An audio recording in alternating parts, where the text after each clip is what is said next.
जो ज्यादा ऐसा करता है, मैंने 5-7 दिन नहीं नहाया तो उसको बड़ा बड़ा चेचक होता है, तो लोग कहते हैं बड़ी मैया आई है। समझ रहे हो? फिर उसको बताया जाता है कि बड़ी मैया जी आई है। है ना? टॉपिक का नाम क्या है? हिंदी विकास चल रहा है अभी। वर्णमाला। कहाँ रहते हो भाई? हैं? क्लास में भी रहा करो। हिंदी वर्णमाला मतलब हिंदी का विकास तुम खूब पढ़ लिया ना, इसलिए बार बार याद आता है। सपना अपना में ना आता। देखो वो सपना में आया तो फिर दिक्कत है। सपना नींद अच्छे से लेना है ना, ये नहीं कि सपना में हिंदी का विकास याद आ रहा है, फिर दिक्कत। हिंदी वर्णमाला देखते हैं। हिंदी वर्णमाला में हम लोगों ने पढ़ा था कि इसमें वर्ण जो है सामान्य रूप से हम इसको 2 भागों में बांटते हैं। मुख्य रूप से कहें तो मुख्य रूप से 2 भागों में और सामान्य रूप से देखा जाए तो 3 हो जाते हैं, स्वर, व्यंजन और अयुग्मा। और मुख्य रूप से किसी भी किताब में देखोगे, मैक्सिमम किताब में लिखता है व्यंजन और स्वर। सही बात। अब इसमें हमने जो स्वर देखा था, स्वर में हमने देखा था कि 6 प्रकार के होते हैं। 6 प्रकार से हमने इसको बांटा था।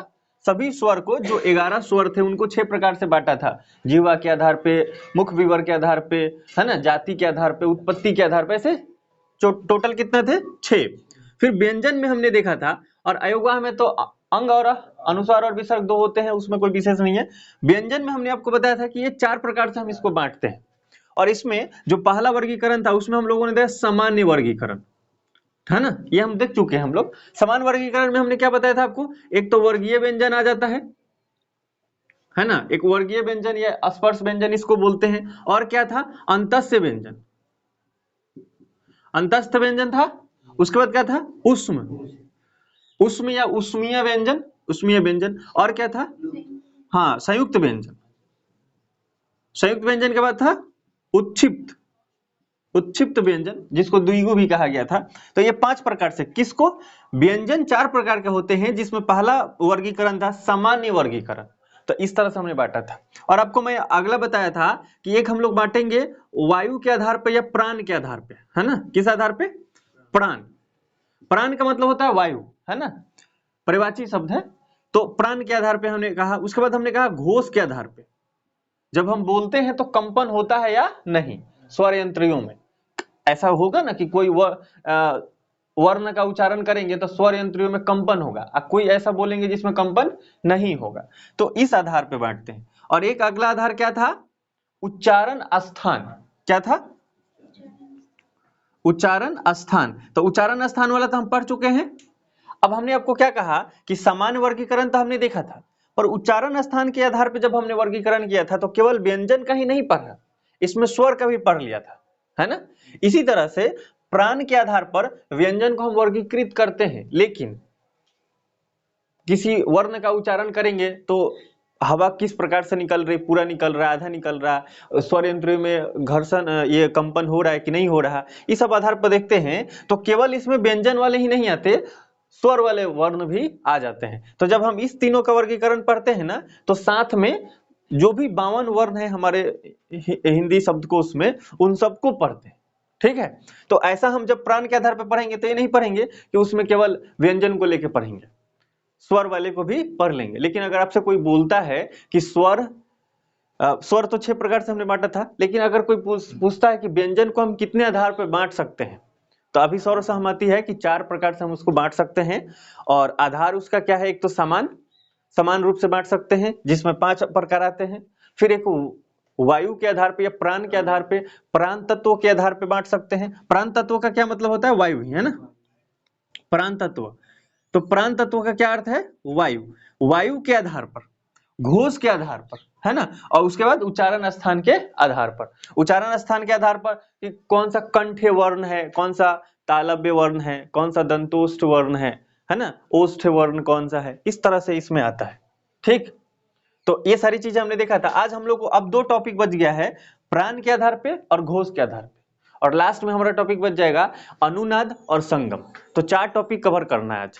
बहुत छोटा छोटा टॉपिक है और इसको थोड़ा याद करने जैसा है। एक बालाघात भी टॉपिक है, तो 5 टॉपिक ले लेंगे, पर छोटा छोटा ही है, कोई बहुत विशेष नहीं है, और नॉर्मली आप ध्यान रखेंगे तो हो जाएगा। ठीक है। तो इसके बाद हम लोग शुरू करते हैं। आपका टॉपिक दीजिए कि प्राण तत्व के आधार पर, प्राण तत्व के बगल में लिख दीजिएगा वायु। प्राण तत्व के आधार पर वर्णों का वर्गीकरण, बैठ जाइए मनीष जी। प्राण तत्व के आधार पर वर्णों का वर्गीकरण, तो हमने लिख दिया प्राण तत्व के आधार पर वर्णों का वर्गीकरण।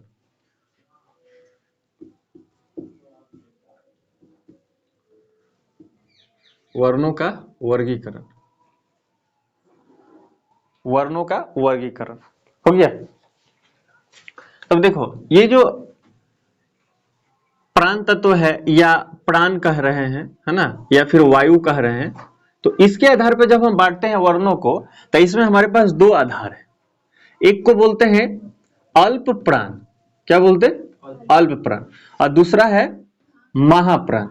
ये सबको पता है ना कि ऐसा होता है अल्प प्राण और महाप्राण, और पूछे भी जाते हैं, खूब अच्छा क्वेश्चन इससे बनता है। लेकिन इसमें दुख ये है कि अल्प प्राण और महाप्राण याद नहीं रहता, दिक्कत की बात है ये। इसको याद करने चलते हैं तो दिक्कत हो जाती है। और इसमें सबसे बड़ा कंफ्यूजन ये है कि ये प्राण के आधार पर हम व्यंजन का वर्गीकरण करते हैं, क्योंकि स्पेशली इसको आधार दिया गया है व्यंजन के वर्गीकरण के लिए। तभी तो हम पढ़ रहे हैं कि व्यंजन 4 प्रकार से हम बांट सकते हैं, तो व्यंजन के लिए पढ़ते हैं। तो ज्यादातर लोग व्यंजन से ही पढ़ लेते हैं, स्वर को छोड़ देते हैं। एग्जाम में पूछ देता बताओ ई कौन सा अल्प प्राण है कि महाप्राण है, वो फंस जाते हैं। समझ गए? तो इस बात को हमें ध्यान रखना है। तो देखिए जब हमने ये क वर्ग पढ़ा था, क ख ग, इस तरह से पढ़ा था ना, तब ध्यान क्या देना है कि इसमें अल्प प्राण का मतलब, अगर हम प्राण के आधार पर अगर हम किसी चीज को बांटते हैं तो इसका यह मतलब है ना कि अगर हम कुछ बोल रहे हैं, कोई भी वर्ण बोल रहे हैं, तो हमारे मुख से हवा जो निकल रहा है वो किस प्रकार से निकल रहा है, ज्यादा निकल रहा है कि कम निकल रहा है। महा मतलब और अल्प मतलब कम, तो अल्प मात्रा में निकल रहा है कि कम मात्रा में निकल रहा है, इसी को ध्यान रखना है। अच्छा अब सोचा जाए, आपसे अगर कहा जाए कि क बोलिए और ख बोलिए, तो क ख, ज्यादा वायु कहां से निकल रहा है? ख बोलते समय। तो अल्प प्राण में, अल्प प्राण की जब बात होती है तो हम यहां पहला को लेते हैं, उसके बाद हम किसको लेते हैं? दूसरा, तीसरा लेते हैं, फिर तीसरे के बाद पांचवा, एक एक छोड़ देते हैं, बीच में दो रहता है। अच्छा जब ये बच गया तो ये कौन सी हो जाएगा? ये महाप्राण हो जाएंगे, है कि नहीं? तो इस बात को ध्यान रखना है। अल्प प्राण का मतलब आप इसमें परिभाषा लिख दीजिए कि वैसा वर्ण जिसके उच्चारण में मुख से निकलने वाली वायु का मात्रा कम होता है। वैसा वर्ण जिसके उच्चारण में मुख से निकलने वाली वायु की मात्रा कम होता है। वैसा वर्ण जिसके उच्चारण में मुख से निकलने वाली वायु की मात्रा कम होता है।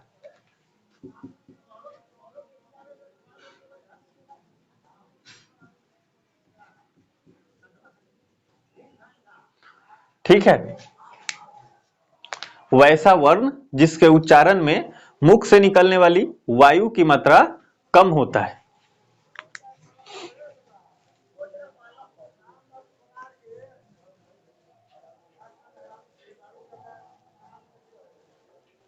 वैसा वर्ण जिसके उच्चारण में मुख से निकलने वाली वायु की मात्रा कम होता है। हो गया? इसकी संख्या इसकी संख्या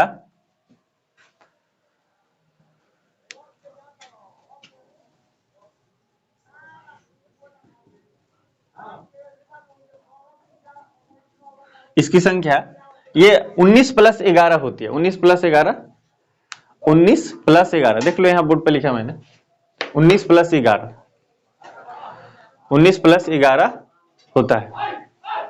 जोड़ना नहीं है, 19 + 11 ही लिखना है। अब बता रहा है कि इसमें कारण क्या है ना?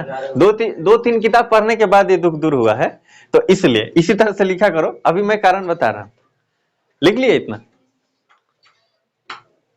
प्राण तत्व के आधार पर वर्णों का वर्गीकरण, प्राण के आधार पर या वायु के आधार पर वर्णों का वर्गीकरण तो हम पढ़ते हैं। इसमें ध्यान ये रखना है कि जब हम किसी वर्ण का उच्चारण करते हैं तो मुख से वायु कितना निकल रहा है, ज्यादा मात्रा में या कम मात्रा में, इसी को आधार बना के हम वर्णों का वर्गीकरण करते हैं। तो अल्प प्राण में किसको रखते हैं? वैसा वर्ण जिसके उच्चारण में मुख से निकलने वाली वायु की मात्रा कम होती है, अल्प मात्रा होता है। तो कम मात्रा होता है तो अल्प प्राण बोलते हैं। और इसमें हम इसकी संख्या 19 + 11 लिखा और बताना है कि यहां कहां से कहां तक हो रहा। तो पहला वर्ण, तीसरा और चौथा, तो हाँ सॉरी, पहला, तीसरा और पांचवा, ये कौन सा है? अल्प प्राण है, अल्प। तो अल्प में आ जाएगा पहला। अब देखो पहला में अगर पूरा काउंट करोगे तो कितना आएगा? 5। यहां देखो थोड़ा ध्यान से, पहला में काउंट करोगे तो कितना आएगा? 5। और फिर तीसरे में जाओगे तो फिर 5, और पांचवें में फिर जाओगे तो कितना मिल जाएगा? 5। तो बताओ ये कितना हो गए? 15। 15 हो गया ना। अंतस्य व्यंजन कितने होते हैं? अंतस्य व्यंजन 4 होते हैं। तो अंतस्य व्यंजन 4, तो हम यहाँ कितना जोड़ देंगे? 4। तो कितना हो जाएगा बताओ? 19। इसका मतलब क्या हुआ? 19 हो गए। ये 19 हम क्यों लिखा? 19 इसलिए हमने लिखा है, एक्चुअल में ध्यान ये रखना है कि प्राण के तत्व या प्राण के आधार पर जब हम वर्णों का वर्गीकरण करते हैं तो मुख्य रूप से ये किसके लिए वर्गीकरण है? व्यंजन के लिए। तो अगर हो सकता है एग्जामिनर यही सोच के बैठा हो, वो पूछ रहा है कि अल्प प्राण की संख्या बताओ, तो केवल व्यंजन में से वो पूछ रहा है ना।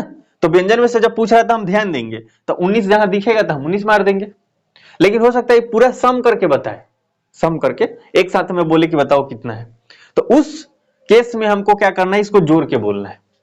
क्योंकि जब हम देखते हैं जो भी हमारे पास स्वर हैं, स्वर वर्ण, उनका उच्चारण करते हैं ना, तो उसमें भी वायु की मात्रा बहुत कम आती है। और कई किताबों में इस बारे में भी चर्चा किया गया है कि जितने भी सारे के सारे जो स्वर वर्ण है वो सब के सब क्या हैं? अल्प प्राण है। इनमें स्वर के उच्चारण में वायु की मात्रा बहुत ही कम लगता है, मतलब बहुत कम निकलता है। तो इसलिए हम इसको कहां रखते हैं? अल्प प्राण में। और साथ ही साथ एक और ध्यान रखना है, इसमें आता है अनुस्वार। अनुस्वार है ना, तो अनुस्वार भी क्या है? अल्प प्राण ही है। और विसर्ग को कहां रखते हैं? यहां रखते हैं विसर्ग को। तो आप यहां ऐसे कर सकते हैं 19 + 11 प्लस अनुस्वार, है ना। तो कितना हो जाएगा?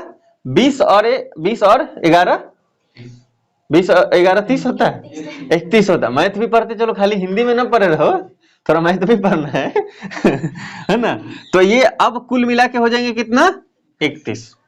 अब यहाँ अब देखो दुख कहाँ होता है, सारे लोग कंफ्यूज कहाँ होते हैं। मान लो कोई किताब तुम पढ़ोगे, तुम्हारे पास मान लो 3 प्रकाशन है, और तीनों प्रकाशन का जो टीचर है या जो राइटर है वो 3 दिमाग में सोच रहा है, तो वो क्या कह देगा?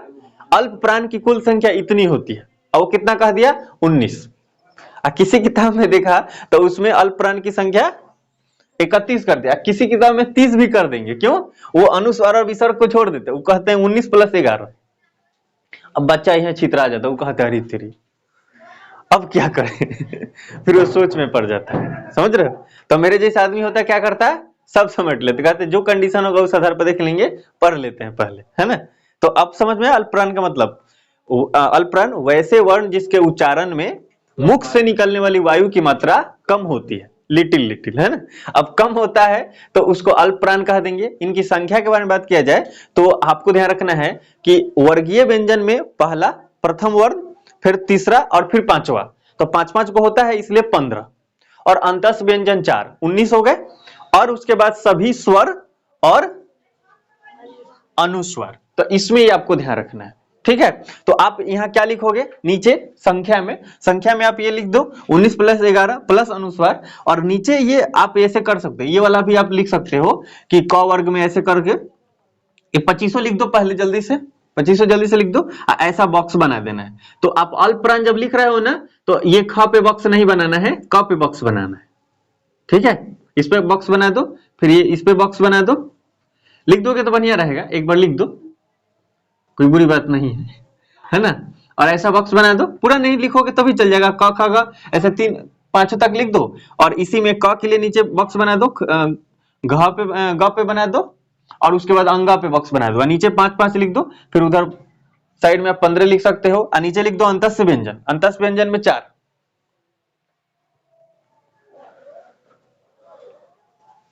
अंतस्य व्यंजन में 4। और 4 के बाद नीचे आपको एक स्टार में लिख देना है कि सभी स्वर अल्प प्राण होते हैं, अल्प प्राण होते हैं। और नहीं तो आप ये भी कर दो, अच्छा रहेगा, सभी स्वर और अनुस्वार। अनुस्वार, सभी स्वर और अनुस्वार स्टार में लिख देना या हैच देकर, सभी स्वर और अनुस्वार अल्प प्राण होते हैं। अगर हम इस तरह से अगर कुल संख्या काउंट करना चाहेंगे तो हमें मिलेगा 31।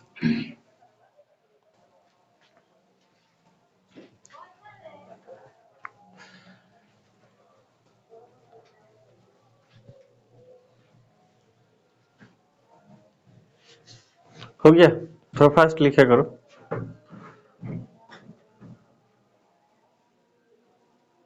ऊपर से भी बना दो, घेर दो। ठीक, काउंटिंग पता चल गया कि 31 कैसे होगा। ये 5 5 15 हो गए और 4 ये अंतस व्यंजन वाला, तो 19 तो यहाँ दिख रहा है, दिख रहा है ना 19। उसके बाद क्या दिख रहा है हमें, अनुस्वार एक दिख रहा है, तो 20 हो गए और 11 स्वर होते हैं।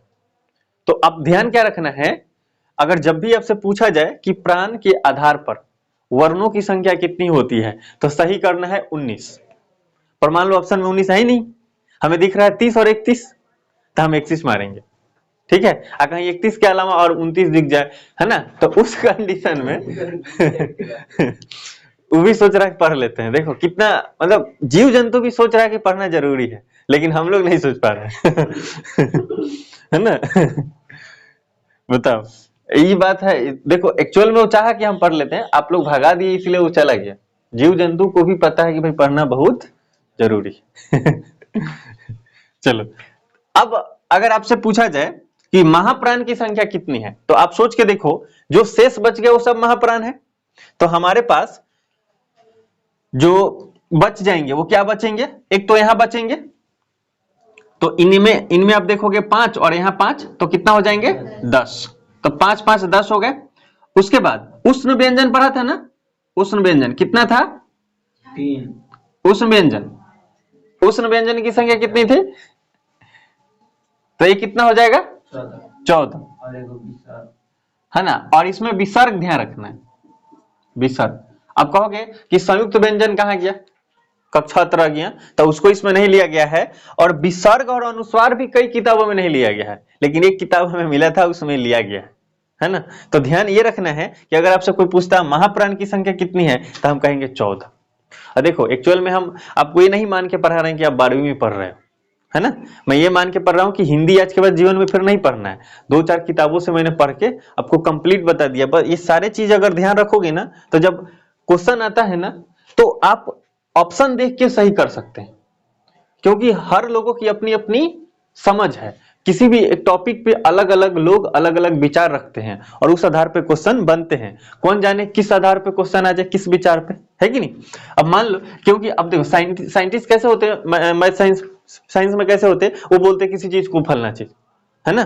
जैसे अगर क्वेश्चन आ जाता है कि डाल्टन के अनुसार परमाणु होता है, तो अब नीचे चुन कर करते हैं अविभाज्य, लेकिन उसी में कुछ लोग आ जाएंगे कहेंगे वो तो विभाज्य है कि नहीं। तो इसी तरह से यहाँ चूज करना होता है। इसमें भी बहुत सारे लोग होते हैं, कामता प्रसाद, भोलानाथ तिवारी, आपको बताए थे ना, हिंदी के जो विद्वान लोग हैं, तो उन लोगों का अपना अपना मानना है। तो कुछ लोग कुछ मानते हैं, कुछ लोग कुछ मानते हैं, और वो चीज चल पड़ती है, तो इसलिए थोड़ा डिफरेंट आ जाता है। तो क्वेश्चन यहाँ ध्यान क्या रखना है, तो पहले हम ये लिख लेते हैं, फिर 2 क्वेश्चन जो बहुत ऐसा क्वेश्चन सेट किया गया है कि उस क्वेश्चन में आपके सारे कंसेप्ट फाइनली समझ आ जाएंगे। हमको केवल महाप्राण और उसमें कौन कौन आएंगे वो लिख लेना चाहिए, है ना। तो आप इसको महाप्राण देकर डैश दीजिए और इसमें लिखिए, वैसे वर्ण जिसके उच्चारण में मुख से निकलने वाली वायु की मात्रा अधिक होता है। वैसे वर्ण जिसके उच्चारण में मुख से निकलने वाली वायु की मात्रा अधिक होता है। वैसे वर्ण जिसके उच्चारण में मुख से निकलने वाली वायु की मात्रा अधिक होता है। वैसे वर्ण जिसके उच्चारण में मुख से निकलने वाली वायु की मात्रा अधिक होता है, उसको महाप्राण या उसे महाप्राण कहा जाता है ना। इनकी संख्या 14 प्लस विसर्ग होता है।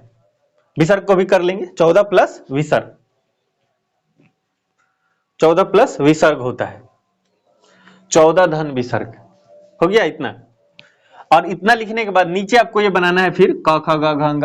आप पूरा नहीं लिखना चाहे तो चलेगा, पर पहला क ख ग लिख दीजिए। उसमें आपको द्वितीय वर्ण को घेरना है, बॉक्स बनाना है, और फिर चौथे वर्ण को बॉक्स बनाना है, और नीचे 5 लिख के बगल में आपको 10 लिख देना है। और उसके बाद नीचे लिखना है उष्ण व्यंजन। उष्ण व्यंजन कौन होता है? तलाब स, मूर्धन स, दंती स और ह। उष्ण व्यंजन, तो उष्ण व्यंजन में 4 और इसको काउंट करके 14, और विसर्ग आपको पहले से पता है 14 + 1 होते हैं। ठीक है,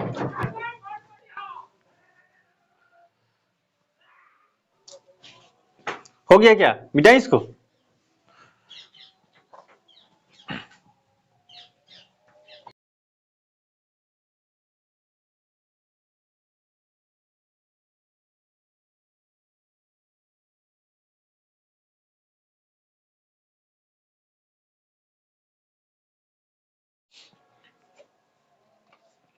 इससे जुड़ा हुआ हम लोग क्वेश्चन देखते हैं, है ना। 2 क्वेश्चन हम लोग देखेंगे। इसका क्वेश्चन देखते हैं, और क्वेश्चन में हम लोग क्या बना सकते हैं? अल्प प्राण वाले व्यंजनों की संख्या, अल्प प्राण वाले व्यंजनों की संख्या। अगर ऐसा क्वेश्चन आ जाए, अल्प प्राण वाले व्यंजन की संख्या, और ऑप्शन में 18 दिया रहे, 19 दिया रहे, और क्या दिया जा सकता है? 33 रहे, मान लो डी में हम 31 रख देते हैं, तो ऐसे कंडीशन में अल्प प्राण वाले व्यंजन पूछा, केवल व्यंजन पूछ रहा है सर, तो केवल व्यंजन होगा तो 19। मान लो ऐसे ही क्वेश्चन आ जाए, अल्प प्राण वाले वर्णों की संख्या, कितना? वर्णों की संख्या, तो वर्णों की संख्या, अल्प प्राण वाले वर्ण पूछा है ना। क्या पूछा है? वर्ण पूछा है। और ऐसे कंडीशन में 18 भी रहे, 19 भी रहे, मान लो यही ऑप्शन दिया रहे, तो ऐसे कंडीशन में क्या हो जाएगा? हम आंसर करेंगे 31, कि अल्प प्राण वाले वर्णों की संख्या कितनी हो जाएगी? 31। अब मान लो 31 नहीं दिया है, 30 दिया है, तो उस समय हमको क्या सोचना है? कि अनुस्वार को हटाया होगा, है ना, तो 30 पे सोच लेना, कोई दिक्कत की बात नहीं है। पर अगर केवल प्राण के आधार पे अगर वर्ण रहेंगे ना, तो उसको किसी तरह से हटाना पड़ेगा, क्योंकि प्राण के आधार पे वर्ण तो 52 के 52 है, मतलब खाली हटा दिए कक्षा तरह को, अनुसार विसर्ग को कुछ लोग अगर हटा दें तो जो बचेगा वो तो सब है। अब उसमें हमें अल्प प्राण और महाप्राण के आधार पर सोचना होगा, है कि नहीं। अच्छा, एक और क्वेश्चन, सभी, अगर ऐसा ऑप्शन में आ जाए भरने वाला, सभी स्वर डैश प्राण होते हैं, है ना, तो सभी स्वर, जितने के जितने स्वर होते हैं उसको क्या रखेंगे? अल्प प्राण में रखेंगे। और ये ऑप्शन भरने वाला, या ऐसा क्वेश्चन पूछ दिया जाए कि सभी स्वर होते हैं और ऑप्शन बना दे अल्प प्राण महाप्राण, दोनों, मतलब दोनों साझा करते हैं, कुछ अल्प प्राण भी होते हैं, कुछ महाप्राण भी होते हैं, अगर ऐसा ऑप्शन बना दे, या कोई भी नहीं होता अल्प प्राण, तो ऐसे सोचने में हमको क्या सोचना है? कि सभी के सभी जो स्वर होते हैं उसका ऑप्शन होगा आंसर में अल्प प्राण। ठीक है, ऐसा देखो, सभी लगा दिया ना, सभी, तो अल्प और महा दो ही ऑप्शन बना सकते हैं। लेकिन अगर ऐसा दे दे स्वर होते हैं, अल्प प्राण महाप्राण, कुछ स्वर होते हैं, कुछ अल्प प्राण होते हैं, कुछ महाप्राण होते हैं, और कोई अल्प प्राण और महाप्राण नहीं होता है, तो ऐसा भी ऑप्शन दिया जा सकता है भुलाने के लिए। पर हमें ध्यान रखना है कि जितने के जितने स्वर है सबके सब अल्प प्राण के श्रेणी में रखे जाएंगे। ठीक है, कोई दिक्कत? महाप्राण की अगर संख्या पूछी जाए तो 14 + 1 15 हम बोल सकते हैं, लेकिन अगर ऑप्शन देखेंगे तो 14 पहले देखना है ना, क्योंकि जो विसर्ग है उसको कई किताबों में लिया गया है और किसी में नहीं लिया गया है, तो हम 14 पे रखेंगे। और अब सबसे इंपॉर्टेंट आपको ये भी ध्यान रखना है कि वर्गीय व्यंजन, है ना, वर्गीय व्यंजन में कौन कौन अल्प प्राण होता है? अल्प प्राण होता है वर्गीय व्यंजन में, कौन अल्प प्राण होता है? और ऑप्शन देखिएगा, पहला, तीसरा, चौथा, वा, वर्ण, है ना, वो समझ रहे हो ना। उसके बाद अगर आ जाए एक, और इसमें हम रख देते हैं 2, 2 और 4 वा वर्ण। उसके बाद सी में अगर दे दिया 1, 3, 5 वा वर्ण, और डी में कुछ ऐसा बना दिया जाए, क्या बनाया जा सकता है? हाँ, इनमें से कोई नहीं, कि सभी के सभी गलत लग रहा है, तो उस कंडीशन में हम क्या करेंगे? सी। क्यों? क्योंकि वर्गीय व्यंजन में हमको पता है कि पहला वर्ण, फिर तीसरा वर्ण और फिर पांचवा वर्ण, ये अल्प प्राण होते हैं। और यहां अगर ऐसा क्वेश्चन बना दिया जाए कि निम्न में कौन अल्प प्राण है, निम्न में कौन अल्प प्राण है, और ऑप्शन दिया जाए उष्मीय व्यंजन, उष्मीय व्यंजन है ना, क्या दे दिया उष्मीय व्यंजन।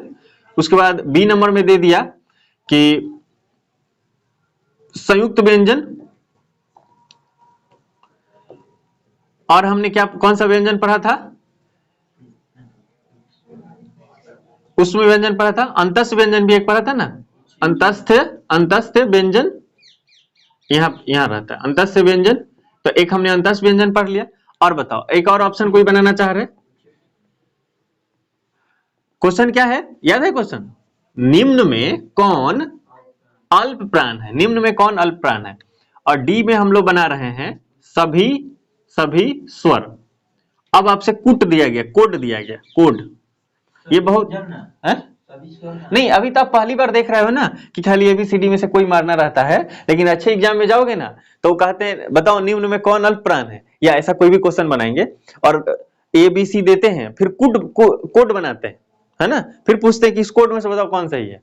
तो देखो एक आपको झलक दिखाते हैं, तो ए बी निम्न में कौन अल्प प्राण है, ये तो क्वेश्चन आ गया, फिर 4 को दे दिया है, अब कोड बना रहा है, कोड बनाया, कोड में कह रहा है कि ए नंबर में जो कोड है, चाहे 1 नंबर में जो कोड है, कह रहा है कि डी रख दिया है, ए नंबर में कोड है सी और डी, दूसरा कोड दिया है केवल ओनली डी, है ना, उसके बाद बना दिया कोड केवल बी, है ना, और उसके बाद चौथा में आपको कोड बना दिया ए बी सी डी, है ना, चारों दे दिया, पांचवा में आपको कोड बना दिया ए बी और सी। अब इसमें से अब आपसे जो रंगना है ना, गोला रंगना है या चाहे टिक करना है, तो अब इसमें से टिक नहीं करना है, अब इसमें से टिक करना है, कोड में से। ये कोड क्यों बनाते हैं, क्योंकि एक्चुअल में ना पूछा है कि निम्न में अल्प प्राण कौन है, तो तुम देखो तुम्हें लग रहा होगा ना कि 2-3 को ऑप्शन सही है, एक से ज्यादा ऑप्शन सही है कि नहीं, तो उस कंडीशन में हम कोड देखते हैं। अच्छा अगर इसमें कोड देखो कहला केवल डी, तो सभी स्वर क्या होते हैं, अल्प प्राण तो होते ही हैं, लेकिन और भी तो ऑप्शन में है ना, वो भी देखना है। दूसरी बात संयुक्त व्यंजन वाला कोड देखो, ये बी कर रहा है ना, केवल बी, तो संयुक्त वाला को तो है ही नहीं, तो हम तो इसको आराम से काट सकते हैं क्योंकि ये तो नहीं है भाई, और केवल डी तो होगा नहीं क्योंकि सभी स्वर कह रहा है ना, सभी स्वर, तो डी नंबर में केवल है सभी स्वर, लेकिन हमको पता है अंतस्थ व्यंजन भी स्वर होते हैं, हाँ अल्प प्राण होते हैं, तो डी को तो हमको हटाना ही पड़ेगा। उसके बाद और क्या कर सकते हैं, और संयुक्त व्यंजन नहीं है, ये तो बी नहीं है, तो बी नहीं है तो देखो बी इसमें भी है, बी इसमें भी है, तो ये भी टर्मिनेट हो जाएगा, तो बचा कौन, है ना, तो कोड नंबर 1, इसका मतलब क्या है, इसका मतलब क्या है, सी और डी ये दोनों सही है। तो ऐसे जब दिया जाता है ना तो नीचे कोड बनाया जाता है, तो हमें ऐसे क्वेश्चन को ध्यान देना, ये इंटर में नहीं पूछा जाता, मैट्रिक में नहीं क्वेश्चन पूछे जाते, ये पूछे जाते हैं एसएससी वगैरह में, एसएससी में बहुत कम देते हैं ऐसा, यूपीएससी में तो मैंने ये अगर 100 को क्वेश्चन आता है ना तो 50-60 को ही रहता है कोड जैसा, दिक्कत यही हो जाता है उनको कि क्वेश्चन देते हैं ना तो ऑप्शन में कई ऑप्शन सही होता है, तो कई लोग क्या बोलते हैं क्वेश्चन भारी नहीं होता, ऑप्शन भारी होता है, समझना मुश्किल है कि कौन सही करे कौन गलत, कि लगता है कि सब सही है ना, तो इसलिए ध्यान। अब जैसे मान लो क्वेश्चन आ जाए कि चेचक की टीके का खोज किसने किया, तो इधर ये वन लाइनर है, तो हमें पता है कि हाँ एडवर्ड जेनर ने किया था, तो हम फट दे एडवर्ड जेनर डाल देंगे, चेचक के टीके का खोज किसने किया, एडवर्ड जेनर। लेकिन ये वन लाइनर फैक्ट्स है, तो फैक्ट्स वो थोड़ी पूछते हैं, अच्छे एग्जाम में फैक्ट्स नहीं, कंसेप्ट पूछा जाता है, और कंसेप्ट पूछेंगे तो उसमें 1-2 सही होने की चांसेस रहती है। लोकतंत्र की क्या विशेषता है, ऐसा क्वेश्चन आ जाए फिर प्रॉब्लम होता है, उसमें तो कई विशेषताएं होती है ना, तो उसमें आपको बताना है कि कौन कौन हो सकता है कौन नहीं हो सकता, तो कई लोग को लगता है ये होगा ये नहीं होगा, तो उसमें कंफ्यूजन आता है ना। एडवर्ड जेनर कुछ लोग सुन के लग रहा है क्या हो रहा है, चेचक मतलब जान रहे हो ना, आजकल आपको सतर्क भी रहना चाहिए, क्योंकि ये जो समय चल रहा है इस समय में चेचक खूब होता है और होने का चांसेस बहुत ज्यादा है। चेचक क्यों होता है, इसके पीछे कारण ये है कि कुछ ऐसा मौसम आ जाए, थोड़ा गर्मी का दिन, और एक मान लो लड़का है चाहे कोई इंसान है, जब इसको कहीं जाना है तो ये गया साइकिल से, चाहे ऐसे बाइक से गया, चाहे कहीं गया, कैसे भी गया लेकिन गया, अब जाने में या कुछ काम करने में उसके शरीर में पसीना हो गया, अब पसीना हुआ, घर पे शाम को पहुंचा, काम वाम कर लिया, थोड़ा देर आराम, लोग क्या सोचते हैं कि गर्मे गर्मे नहीं नहाना है तो थोड़ा आराम कर लेगा, जब आधा घंटा आराम करेगा ना तो उसको क्या फील हो लगा कि बहुत अच्छा फील कर रहा है, नहाने की कोई जरूरत नहीं है, क्योंकि ये जो अभी का मौसम चल रहा है ठंडी के बाद और गर्मी खूब आने से पहले, ये जो बीच का मौसम होता है कि उस समय काम करने लगोगे तो गर्मी लगने लगेगा, रुक जाओगे तो थोड़ा लगेगा कि अब सब ठीक है, नहाने की जरूरत नहीं है। अब शाम को लोग हटिया देंगे, अब नहाएंगे नहीं, फिर अगला दिन फिर वही काम उनका रिपीट रहेगा, कुछ ना कुछ काम करेंगे, फिर पसीना उसीना होगा, थोड़ा देर कुछ बात उत करने लगेंगे, अब फिर जब सोचेंगे नहाने तो कहीं रहने दो कल नहाएंगे। अब जैसे 2-3 दिन नहीं किए, नहीं नहाए और 2-3 बार शरीर में पसीना सूखा तो हो जाएगा क्या, चेचक। गांव के लोग क्या कहेंगे, मैया जी आई है है ना। हंसी तो तब आती है जो ज्यादा ऐसा करता है, मैंने 5-7 दिन नहीं नहाए तो उसको बड़ा बड़ा चेचक होता है, तो लोग कहते हैं बड़ी मैया आई है समझ रहे हो, फिर उसको बताया जाता है कि बड़ी मैया जी आई है ना।